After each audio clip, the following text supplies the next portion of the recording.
इतिहास गवाह है, जब धर्म सत्ता का औजार बनता है वो आस्था नहीं पहचान बदलती है। धर्मांतरण क्या आस्था का चुनाव था या हालात का समझौता था? सवाल किसी मजहब का नहीं, सवाल उस सत्ता का है जो धर्म को हथियार बना दे। इतिहास गवाह है, सनातन दबा पर झुका नहीं।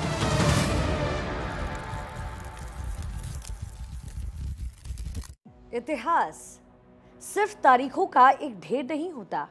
इतिहास वो आईना होता है जिसमें सभ्यताएं अपना असली चेहरा देखती हैं। नमस्कार, मैं हूं शिखा ठाकुर और आप देख रहे हैं इतिहास गवाह है। आज बात उस मोड़ की होगी जहां से भारत में धर्म और सत्ता का रिश्ता बदलता दिखाई देता है। साल तकरीबन 261 ईसा पूर्व का और एक नाम सम्राट अशोक। कलिंग का युद्ध हुआ।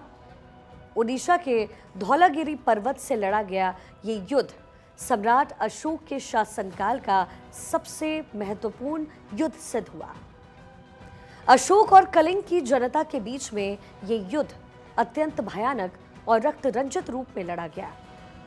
इस युद्ध में लगभग 1 लाख लोगों की मौत हुई। 1.5 लाख से ज्यादा लोग उस समय बंदी बनाए गए और ना जाने कितने परिवार बेघर होकर के उस समय उजड़ गए। युद्ध के बाद सम्राट अशोक ने शवों से भरी हुई नदी, उजड़े हुए गांव को देखा तो इतिहास कहता है कि सम्राट अशोक को विजय तो मिली लेकिन मन हार गया। इस पूरे परिदृश्य ने अशोक को हिंसा त्याग करके अहिंसा और करुणा के मार्ग पर चलने को प्रेरित किया, जिससे वो बौद्ध धर्म की ओर झुक गया और धम्म नीति को अपनाया। हम बात कलिंग के युद्ध की नहीं करेंगे, आज हम बात करेंगे धर्मांतरण की। ये भारत के इतिहास में शासक स्तर पर दर्ज सबसे शुरुआती और प्रभावशाली धर्मांतरण में से एक था। ये तलवार से नहीं, पश्चाताप से जन्मा और उसी से ये परिवर्तन हुआ। और बस यहीं से सवाल उठ खड़ा होता है कि क्या धर्मांतरण हमेशा आस्था का निर्णय रहा या कभी-कभी सत्ता की छाया भी साथ चलती रही? इतिहास सिर्फ तारीखों का ढेर नहीं होता है। इतिहास वो आईना है जिसमें सभ्यताएं अपना असली चेहरा देखती है। और भारत के इतिहास का एक ऐसा सच है जिसे या तो नजरअंदाज किया गया या जानबूझ करके धीमे स्वर में बोला गया। इतिहास गवाह है, भारत में कई लोगों ने धर्म इसलिए नहीं बदला क्योंकि उन्हें नया धर्म पसंद आया, बल्कि इसलिए बदला क्योंकि पुराने धर्म के साथ जीना मुश्किल बना दिया गया। ये कहानी किसी एक राजा की नहीं है, ये कहानी किसी एक मजहब की भी नहीं है। ये कहानी है सत्ता, कट्टरता और डर के उस पूरे गठजोड़ की जिसने भारत की आत्मा को लंबे समय तक परीक्षा में डाला है। जब धर्म आस्था नहीं राज्य की ही नीति बन जाए तो तलवार उठाने की जरूरत नहीं पड़ती। तब लगाए जाते हैं कर, यानी कि टैक्स। तब अवसर छीने जाते हैं। तब जो आपकी हमारी पहचान है उसको बोझ बना दिया जाता है और इंसान धीरे धीरे समझौता करने पर मजबूर हो जाता है। दिल्ली सल्तनत के समय से ही शासन और जो धर्म का रिश्ता है वो बदलने लगा। गैर मुसलमानों को जिम्मी का सहारा दिया गया, दर्जा दिया गया और जजिया लगाया गया। इतिहासकार सतीश चंद्र अपनी पुस्तक मेडिवल इंडिया में लिखते हैं कि जजिया केवल एक आर्थिक कर नहीं था, बल्कि राजनीतिक अधीनता का एक संकेत था। इसी तरीके से आरसी मजूमदार ने उल्लेख किया है कि कई क्षेत्रों में मंदिर राजनीतिक शक्ति के प्रतीक थे, इसलिए उन पर हमले केवल धार्मिक नहीं, सत्ता प्रदर्शन भी उस समय हुआ करते थे। यहीं से धर्मांतरण केवल आस्था का विषय नहीं रहा, बल्कि सामाजिक स्थिति से वो जुड़ने लगा, एक तरीके से कनेक्ट होने लगा। 14वीं सदी में फिरोज शाह तुगलक के समय में धार्मिक नीति और ज्यादा कठोर नजर आती है। उसके अपने अभिलेख फतुहल आई फिरोज शाही में जजिया को व्यवस्थित रूप से लागू करने और कुछ हिंदू प्रथाओं पर रोक लगाने का उल्लेख भी कई जगह मिलता है। इतिहासकार के निजामी ये लिखते हैं कि इस काल में राज्य और धर्म का संबंध अधिक औपचारिक और संस्थागत उस समय हो गया, और यही वो दौर था जहां धर्मांतरण केवल युद्ध का एक परिणाम नहीं बल्कि प्रशासनिक ढांचे से भी जुड़ा हुआ माना जाने लगा। और फिर एक अलग काल आता है, अकबर का काल।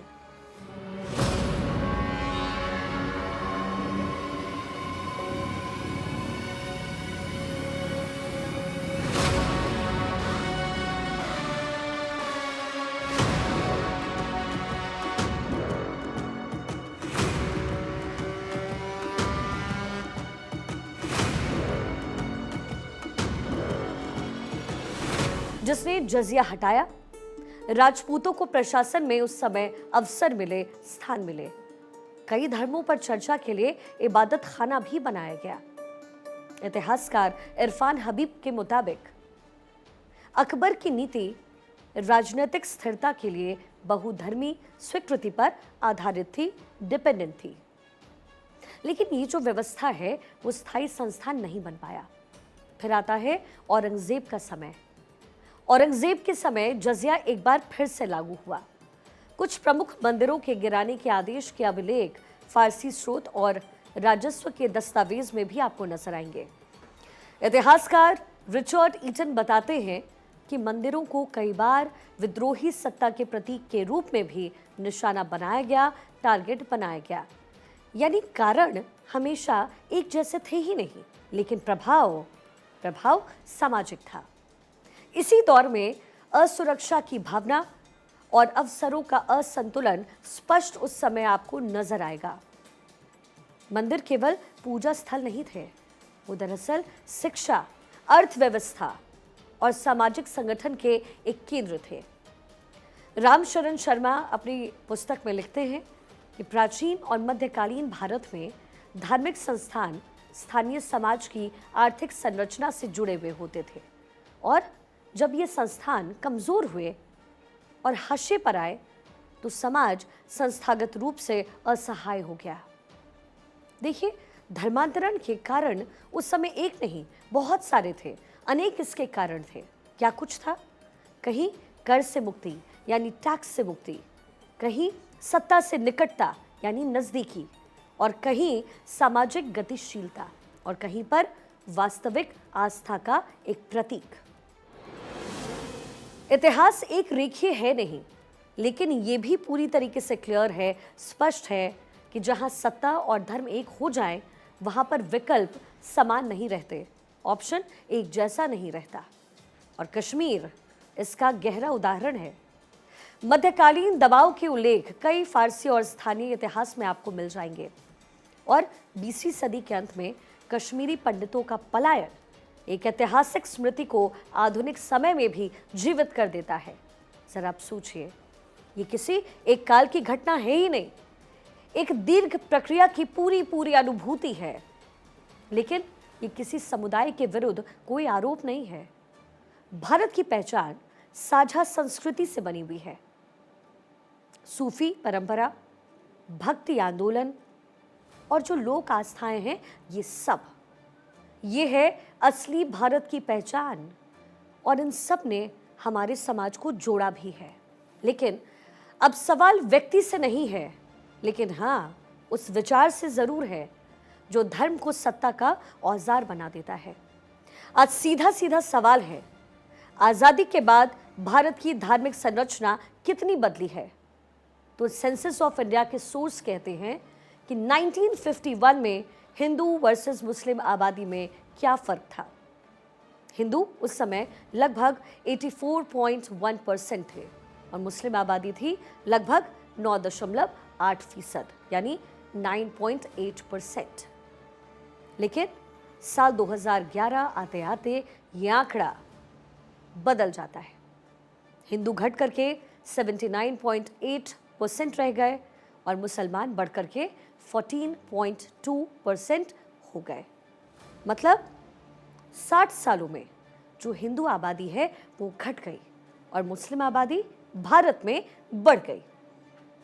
देखिए, ये सारी बातें मैं अपने आप से नहीं कह रही हूँ, इसका भी एक आंकड़ा मैं आपको दिखाऊंगी और इस पूरे आंकड़े के जरिए आपको मैं समझाऊंगी कि कितने प्रतिशत हिंदू कम हुए और कितने प्रतिशत मुस्लिम आबादी और भारत में बढ़ी। 60 साल का ये पूरा आंकड़ा है और हर 10 साल को एक ऑब्जेक्ट के तौर पर रखते हैं। हिंदू आबादी में लगभग 4.3% यानी 4.3% की गिरावट हुई है। वहीं भारत में मुस्लिम हिस्सेदारी में लगभग 4.4% की वृद्धि हुई, यानी जिस अनुपात से हिंदू आबादी घटी लगभग उसी अनुपात से मुस्लिम आबादी बढ़ गई। अब इसे आप एक साधारण मत समझिए, ये साधारण बात नहीं है, ये लाखों नहीं है, लेकिन करोड़ों लोगों का जनसंख्या परिवर्तन यह आपको जरूर नजर आएगा। 1951 में हर 100 भारतीयों में लगभग 10 मुसलमान थे। अगर हम अज्यूम करें 100 के आंकड़े में, 1951 100 भारतीयों में लगभग 10 मुसलमान, लेकिन 2011 में हर 100 में लगभग 14 मुसलमान हो गए।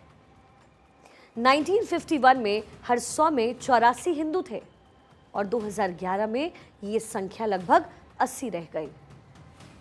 सवाल ये नहीं है कि कौन किस धर्म का है, लेकिन हाँ, सवाल ये जरूर है कि ये बदलाव कितनी तेजी से हुआ। क्या ये सिर्फ जन्मदर का अंतर है? क्या ये सीमावर्ती प्रवासन है या इसके पीछे कोई और मंशा है? यानी 60 साल में हिंदू हिस्सेदारी में लगभग 4 से 4.5% की गिरावट और मुस्लिम हिस्सेदारी में लगभग 4 से 4.5% की वृद्धि। इससे आप समझिए, ये बदलाव एक साल में नहीं हुआ, ये हर दशक में थोड़ा थोड़ा सा हुआ। 1961, 1971, 1981, 1991 और 2001। हर जनगणना में एक पैटर्न आपको सिमिलर नजर आएगा। तो अब सवाल है कि क्या ये सिर्फ अलग अलग जन्म दर का परिणाम है? क्या ये सीमावर्ती प्रवासन का इफेक्ट है? क्या उसका प्रभाव है? क्या ये सामाजिक आर्थिक कारणों से जुड़ा हुआ है या इन सब का मिक्स है, इन सब का एक मिश्रण है? क्योंकि जनसंख्या के बदलाव चुपचाप होते हैं, लेकिन उनके राजनीतिक और सामाजिक परिणाम बहुत बड़े होते हैं। और यकीन मानिए, अगर यही ट्रेंड आगे 40 से 50 साल और चलता रहा तो तस्वीर कैसी होगी ये आपको बताना जरूरी तो नहीं है।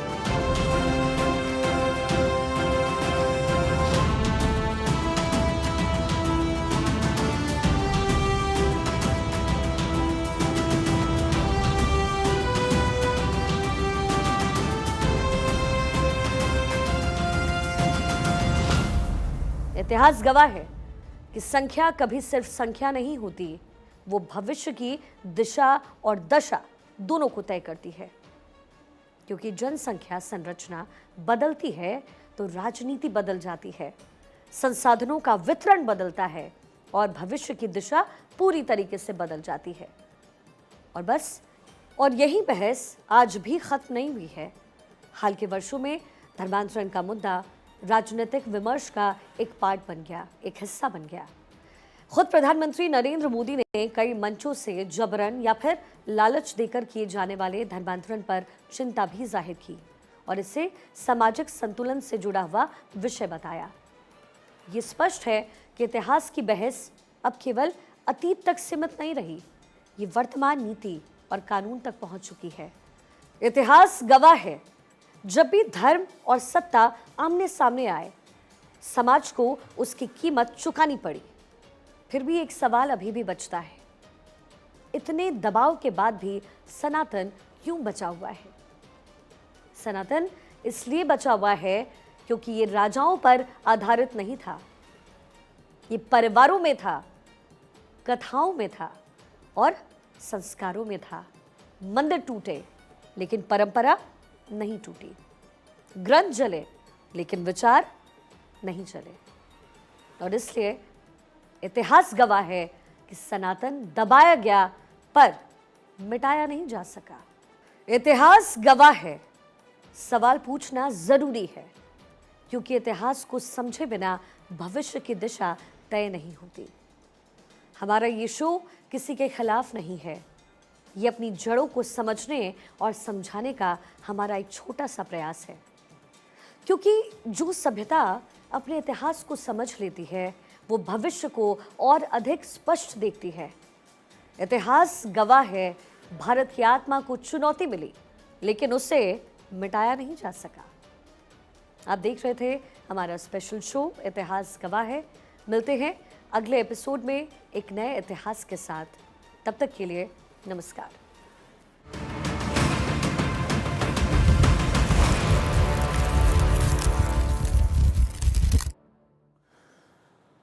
और चलिए बढ़ते हैं आगे। बंगाल में